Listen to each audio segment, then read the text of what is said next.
Este es tu espacio, tu red de apoyo.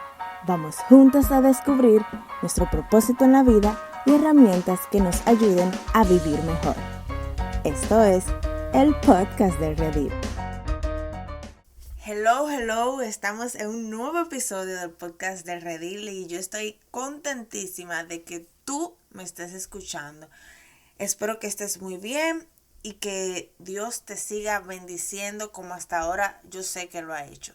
En este episodio vamos a hablar de un tema sumamente interesante.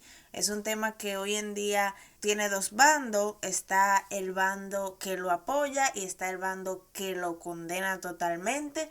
Pero en este momento vamos a hablar de dónde nace esto, quién lo inventó, cuáles son las bases bíblicas para hacer esto y por qué no debemos hacerlo. Estamos hablando del tema de declarar, manifestar, arrebatar y todo lo demás que se parezca a esto. Yo espero que con lo que voy a comenzar no dejes de escucharlo, porque quién sabe si tal vez Dios te habla. Sé que Dios te va a hablar a través de este episodio, pero no te sientas atacada ni atacado. Mi propósito no es atacar a nadie ni condenar. Mi propósito es que sigamos creciendo y que practiquemos cosas que sí nos aporten valor, que sí estén bien y que dejemos de hacer cosas que no nos hacen bien.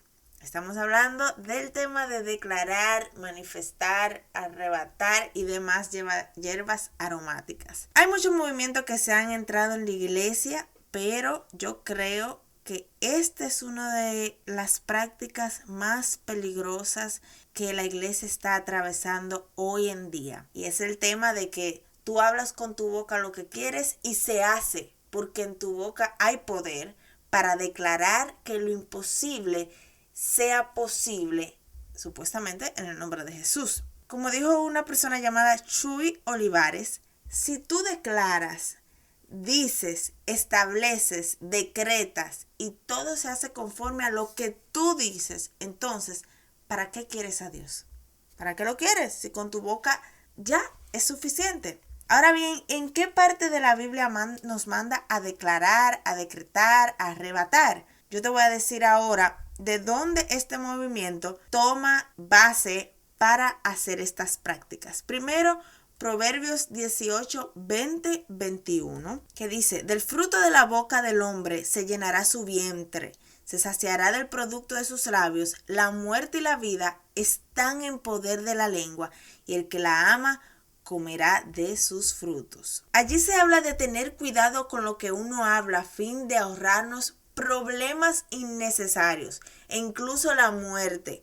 La traducción NTV dice: las palabras sabias satisfacen igual que una buena comida. Las palabras acertadas traen satisfacción. La lengua puede traer vida o muerte. Los que hablan mucho cosecharán las consecuencias. Acá no se habla de declarar nada. Aquí se habla de que lo que hablemos con nuestra boca puede traernos problemas, que son las consecuencias.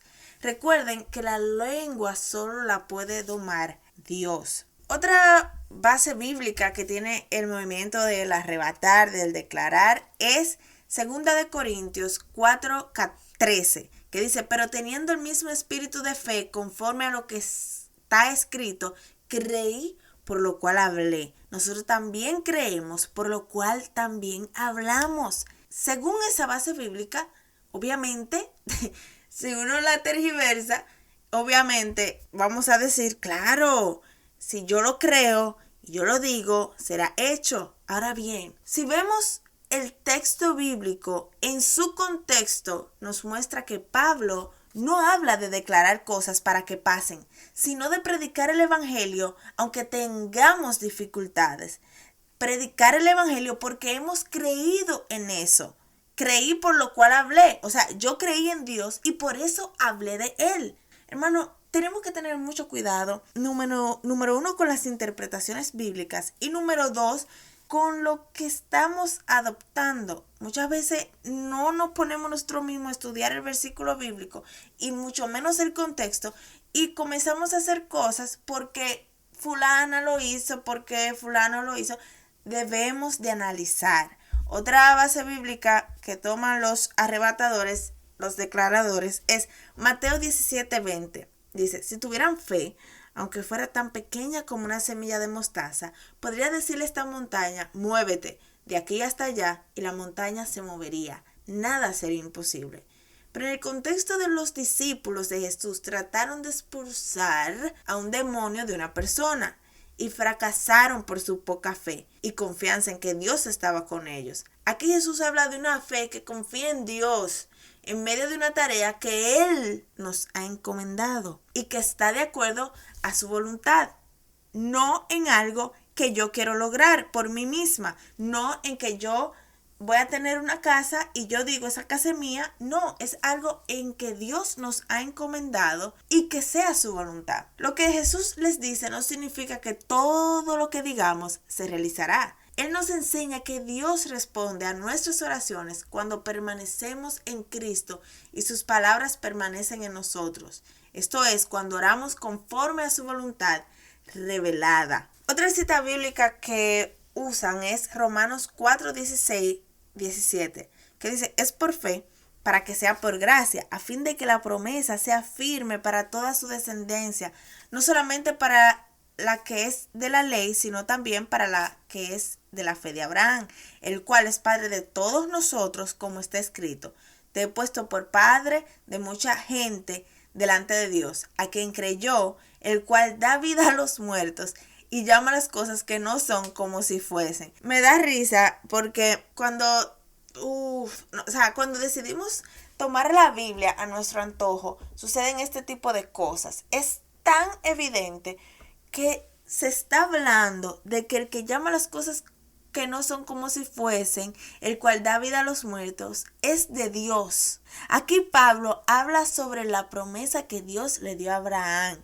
Lo que Dios dice se hace. Cuando Él llama las cosas que no son como si fuesen, Él hace que sean. Muchas personas están tomando este verso y lo vuelven para decir que debemos declarar las cosas, llamando las cosas que no son como si fuesen. Pero, como ya les expliqué, este versículo está demasiado claro que se trata de que Dios es el que puede hacer lo que Él quiera con solo decirlo. Ya que les dije de dónde viene la base y por qué esas bases están erradas, o sea, no lo que dice la Biblia, sino la interpretación, yo creo que esta doctrina de verdad es un ataque directamente del diablo a la oración.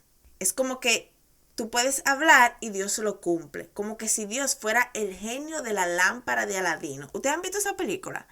Que el tipo nada más frota la lámpara y sale un genio y le cumple sus deseos. Dios no es así. Dios no es ese genio. Dios es todopoderoso, absoluto, el que hace lo que Él quiera, no lo que yo quiera. La Biblia nos dice que Dios es soberano y que Él hace según propuso y según sea su voluntad. La oración bíblica es la manera de, es la manera de rogar por misericordia y descansar en su voluntad.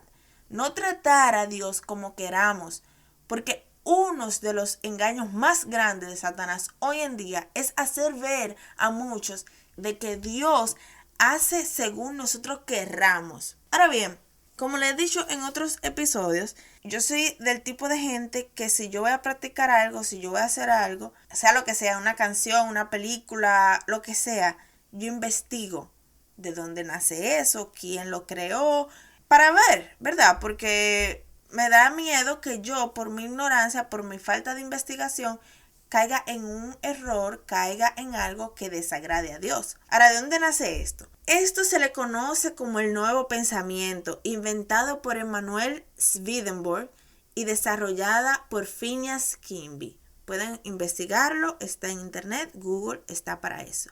Ambos negaban al evangelio. Los que inventaron esto del nuevo pensamiento, negaban el evangelio. Ellos enseñaban que la mente podía dictar la realidad, porque según ellos, todo nuestro mundo es una extensión de la mente. ¿Por qué estamos tomando creencias y prácticas de personas que negaban al evangelio?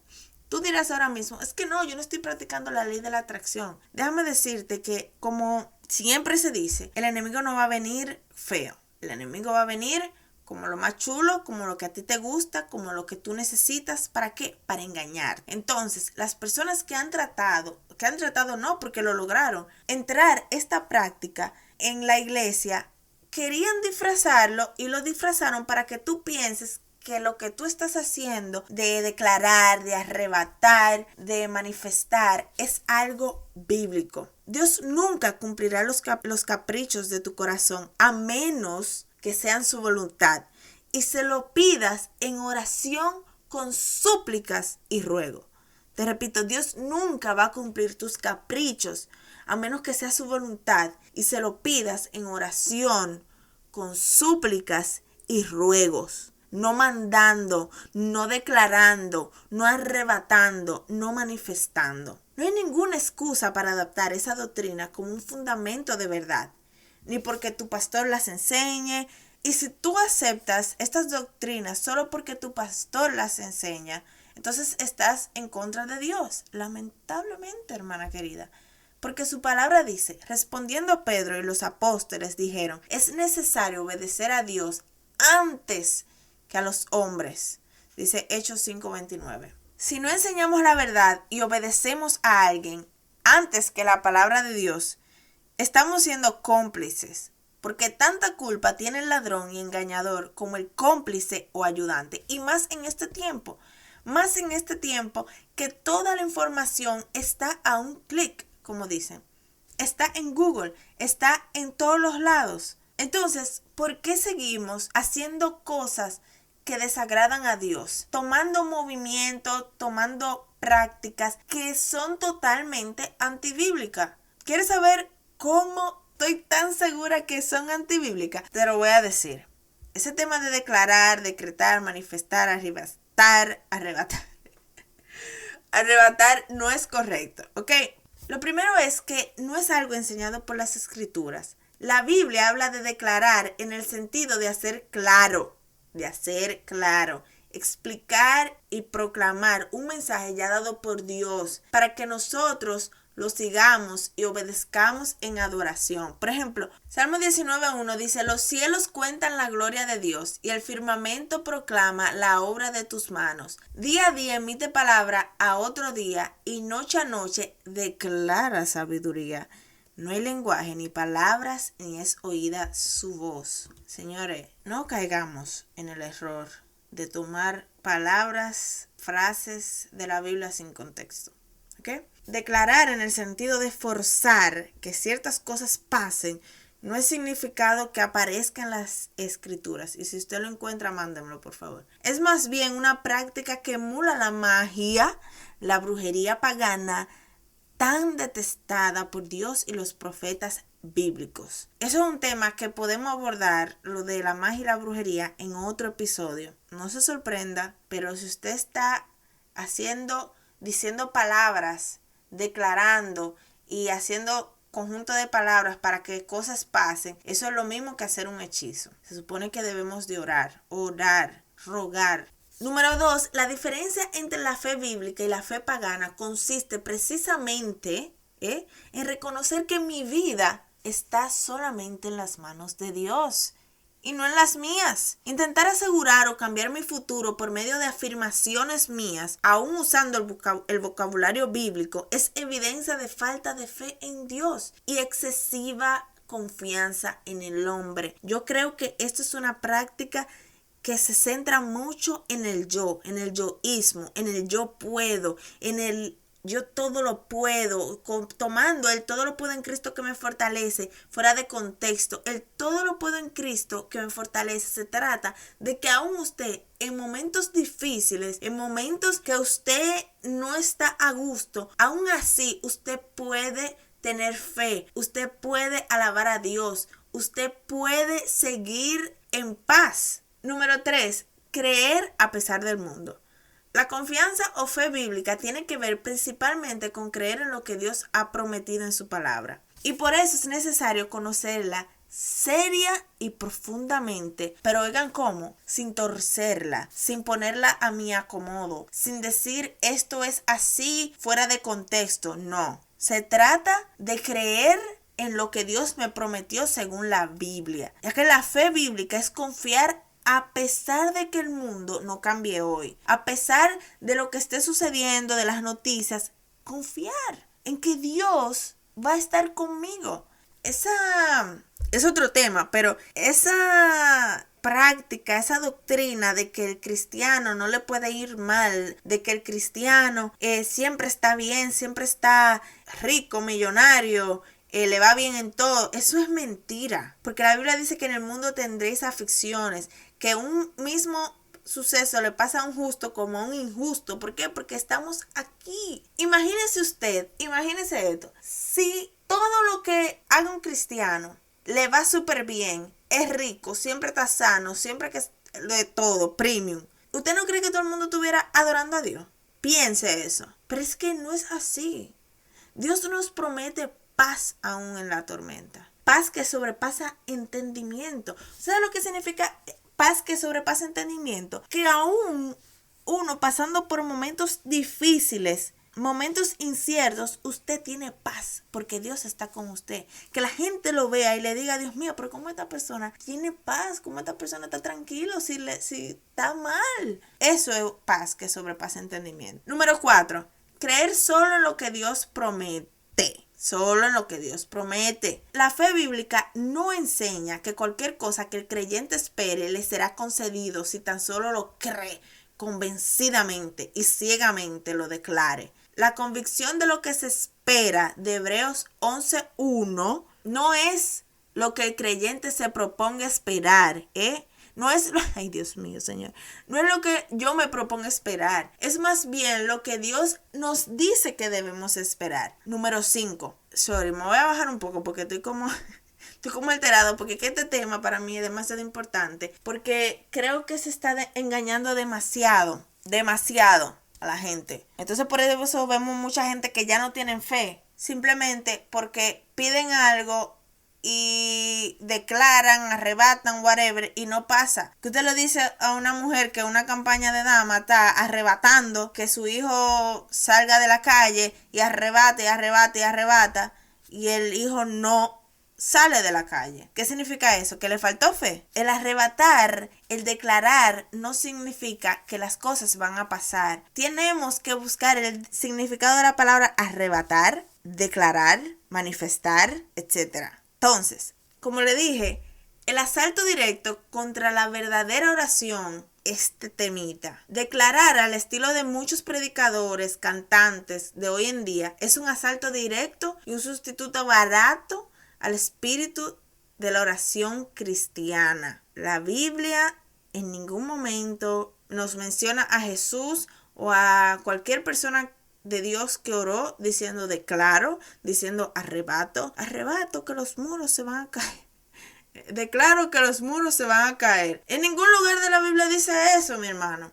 En lugar de orar en confianza de que Dios tiene mis necesidades bajo control y esperar en su voluntad, el creyente es motivado a cambiar su realidad vía el optimismo humanista. Eso es lo que está pasando en la mayoría de las iglesias hoy en día. Estamos siendo motivados a tener un optimismo que es hasta tóxico, ya que la palabra tóxica está tan de moda. Eso es un optimismo tóxico. Según esta distorsión, el creyente puede hacer que baje el reino ya con solo mandarlo, ya venga tu reino. Declaro que viene tu reino. Señores, ¿cómo yo puedo pensar que yo le puedo decir a Dios, declaro que eso va a pasar? ¿Cómo yo puedo pensar eso? Cuando yo debo de ser un siervo, cuando yo tengo que estar por abajito. Dios. Número 6. Esto, como ya le dije, es una copia de una filosofía secular, o sea, no cristiano. Este declarar es la versión religiosa de la filosofía deconstruccionista, palabrita dura esa, secular, en la que el mundo es creación del lenguaje humano. La idea a fondo es que si cambias el lenguaje, terminarás cambiando la realidad. O sea, ya no estamos orando, Señor, que se haga tu voluntad, Señor, por favor, Señor, te ruego, Señor, te pido. Ahora es Señor, declaro, Señor, arrebato, Señor, decreto. Tenemos que tener mucho cuidado, ¿eh? Número 7. Antesala de la apostasía. El declarar de varios predicadores de la prosperidad es un atentado directo contra el esperar en Dios. Es una exhortación a tomar nuestra vida en nuestras manos y afirmar nuestro valor frente al mundo. ¿Qué valor puede tener usted? ¿Qué valor puedo tener yo que no sea el valor que Dios me dio? Fuera de Dios no somos nada y no podemos hacer nada. Esta es una espada de dos filos porque aunque sea enormemente atractivo, de verdad que es atractivo. O sea, tú ver gente practicando el manifestar, el declarar y que ciertas cosas se le den, tú te pones como un mundo, wow, pero yo debería de hacer eso porque a ellos le está funcionando. Pero ahí es que viene el enemigo engañando. Esto también es una fuente de desánimo, de depresión, cuando lo declarado no llega. Número 8. El confesar bíblico, el confesar que muchos usan como sinónimo de declarar mágico, en la escritura generalmente se da en un contexto de expresar nuestro pecado, en Salmo 32:5 y del 38 al 18. Nuestra conversión, nuestra limitación y confianza en que Dios, el Padre, el Hijo y Espíritu Santo tendrán la última palabra. Eso es lo que nosotros debemos de confesar. Usted debe de confesar su pecado, su conversión, su limitación y su confianza en que Dios, el Padre, el Hijo y el Espíritu Santo tendrán la última palabra en este mundo y en todo lo que acontezca. Todo eso está en la Biblia y usted lo puede buscar, de que solamente esas cosas debemos de confesar. Lo central de la confesión cristiana no es reconocer mi capacidad para cambiar la realidad. Lo central de la confesión cristiana es reconocer que el que decide y manda, ¿quién es? Digan, el Señor. No yo, sino Dios. Se nos exhorta a confesar el nombre de Dios, a hablar de su grandeza y no de la nuestra. No se trata de mí. Escuchas ese episodio de no se trata de ti, se trata de Dios, no se trata de Vianergy. Debemos de confesar de quién es Dios, de su grandeza, para que lo busquen, para que lo adoren. Número 9. Buscar el decreto de Dios. Ay, Dios mío. Eso de decretar, Dios mío, el soberano es solo uno, métase eso en su mente, el soberano es solo uno, el único que puede decir, muévete, eso se va a mover, es Dios. Usted va a orar, usted va a tener fe, usted va a rogar, usted va a implorar a Dios para que eso que usted necesita pase. Solo Dios tiene el derecho a decretar y así lo va a hacer siempre, así va a ser siempre. En la escritura, la única vez en que los humanos decretan algo es el ejemplo de los reyes paganos durante el exilio de Israel en Babilonia. Todas las otras veces en las que la terminología de decretar se usa en la Biblia tiene que ver con obedecer los mandamientos y estatutos escritos que Dios ha entregado a su pueblo.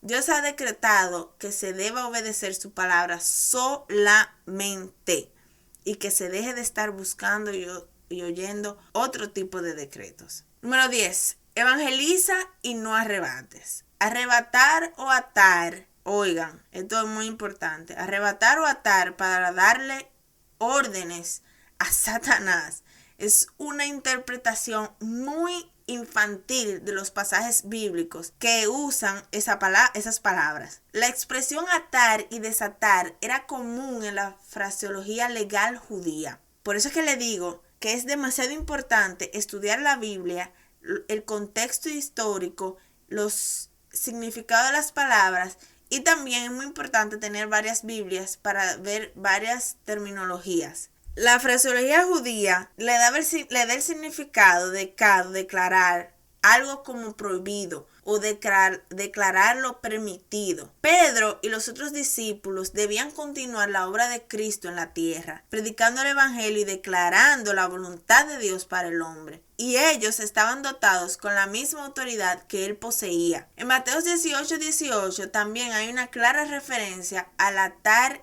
y desatar. En el contexto de la disciplina de la iglesia, no es que a los apóstoles se les dio el privilegio de cambiar la forma de pensar de Dios, como si todo lo que decidieran en la tierra se duplicará en el cielo. Más bien se les exhortó a que a medida que avanzaban en sus deberes apostólicos, cumplieran el plan de Dios en el cielo. Cuando los apóstoles ataban algo, es decir, lo prohibieron en la tierra, era porque ya Dios lo estaba atando en el cielo. Ya Él lo había atado. Cuando desataban algo aquí en la tierra o lo permitían en la tierra, también estaban cumpliendo el plan eterno de Dios. O sea, cuando dicen todo lo que atáis, o sea, prohíbas, declares propio o inmoral en la tierra, ya habrá sido atado en el cielo. O sea, primero Dios lo va a atar y luego ellos lo iban a atar aquí en la tierra o lo iban a prohibir aquí en la tierra, porque ellos estaban siendo guiados por Dios para seguir la iglesia, para seguir la obra aquí. Yo le invito a todos ustedes a que no tomemos todo lo que escuchamos como bueno y válido, sino que tengamos esa curiosidad de ver si es bíblico, si es antibíblico, de que le pidamos al Espíritu Santo que nos dé ese espíritu de ese don de escudriñar, esa necesidad de buscar si las cosas están bien, si son mal, si es la voluntad de Dios, si no es la voluntad de Dios. Que el Espíritu Santo nos dé discernimiento. Pidamos a Dios discernimiento. Por esto que les he dicho en este episodio y por muchísimas cosas más, no declares, no decretes, no arrebates, no ates o desates. Es mejor confiar a Dios. No que es mejor, eso es lo que tenemos que hacer, punto y final. Eso es lo que tenemos que hacer, confiar solamente en Dios, entregarnos a Dios, poner nuestra confianza en el Señor, sabiendo que lo que Él haga, que lo que Él no haga, que lo que Él permita o no permite en nuestra vida es su voluntad y es mejor para nosotros. Que cuando vayamos a orar, que oremos rogando, implorando, pidiendo, no mandando, porque nosotros no tenemos nada que mandarle a Dios. Nada más que confiar en Él y pedirle, rogarle. Entonces, para finalizar rápidamente, ¿por qué yo no declaro? ¿Por qué yo no decreto? ¿Por qué yo no arrebato? Simple, la palabra no me enseña eso. Dios tiene el control de mi vida. Yo solamente me enfoco en orar y en descansar en su voluntad. Porque mi vida no depende de lo que yo declare o decrete. Porque sus planes son mejor para mí. Porque decretar y todo eso es un ataque directo del enemigo a la oración. ¿Para qué? Para que mi oración no sirva, para que mi oración no funcione como dice la Biblia. No reciben porque no saben orar. Y sobre todo, o también, porque es un movimiento que no sale del corazón de Dios, sino todo lo contrario, sale de gente que no quiere saber de Dios. Yo creo que estamos cayendo en la misma situación que cayó Eva y atacamos demasiado a Eva. Cuando la serpiente le dijo que si comía del árbol sería como Dios. Hoy en día nos estamos creyendo mayores que Dios cuando pensamos que podemos darle órdenes y decirle qué hacer y qué no hacer. Jesús, que fue el Hijo de Dios, vivió aferrado a la voluntad del Padre, el cual, aunque existía en forma de Dios, no consideró ser igual a Dios. Un ejemplo de esto fue cuando Dios se sentía tan agobiado porque sabía que iba a ser crucificado y le dijo: Dios mío, pasa de mí esta copa, pero si es tu voluntad, no la mía, que se haga tu voluntad, no la mía. Los dejo con esta frase de C.S. Lewis que dice: si Dios hubiera contestado todas las oraciones tontas que he hecho en mi vida, ¿dónde estaría yo ahora? ¿Dónde? Espero que este episodio haya sido de edificación para tu vida, que no me des un follow después de esto, que no me quieras matar. Porque de verdad que tal vez hablé muy apasionada porque de verdad me apasiona el tema. Estoy sola en este episodio y me siento como con más libertad de hablar. Pero lo hago con todo el amor del mundo y Dios lo sabe. Así que si este episodio fue de edificación para ti, compártelo y si no, Dios te bendiga y bye bye.